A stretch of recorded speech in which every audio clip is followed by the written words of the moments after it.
Not sure if this is pro enough, but here goes. I was visiting my friend at his dad's house in an area where the land is so steep all the driveways have to switch back up from the main road to the houses. A straight driveway is not an option because it would be steeper than the building code allows.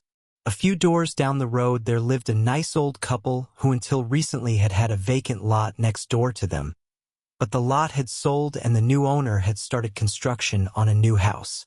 Unfortunately, the lot was so steep that the new owner built his driveway partly on the old couple's land.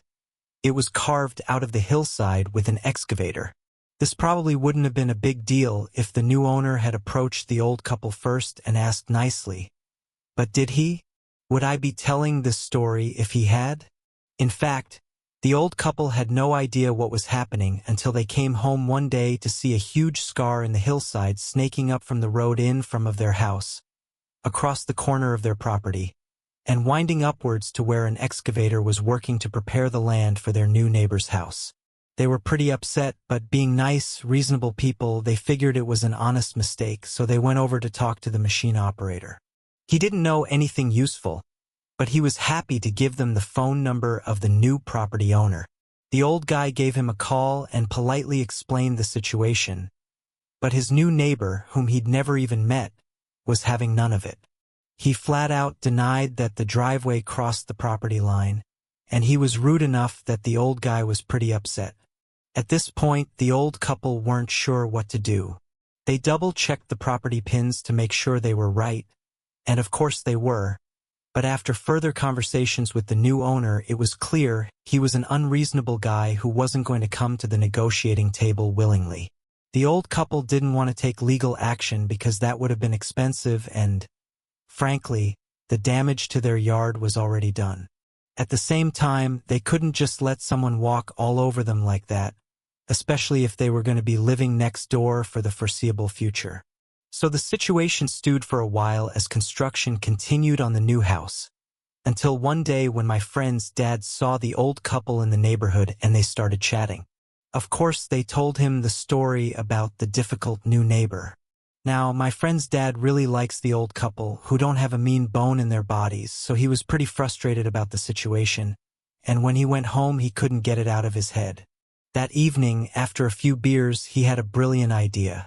He called up the old couple, explained his plan, and asked for their permission to carry it out.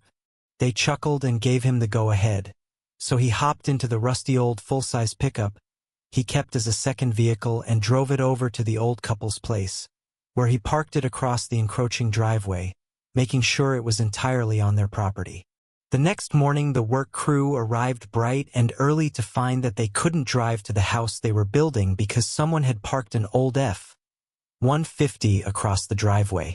They saw the note in the window with my friend's dad's phone number on it, so they called him to ask what was going on. He explained that he had permission from the owners to park there and that, no, he would not move his truck so they could get to work.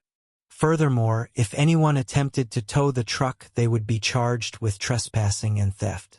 There was no way the construction guys were going to haul all their tools up the hill by hand, and they didn't want to get in the middle of a legal battle, so they just called the new owner to let him know they'd be taking the day off and that they'd continue to take days off until the property boundary dispute was resolved. The new owner called the old couple in a fury, but the old couple told them the same thing my friend's dad told the construction workers. Basically, the vehicle was parked on their own property, so if he had a problem with that, he could deal with it through proper channels.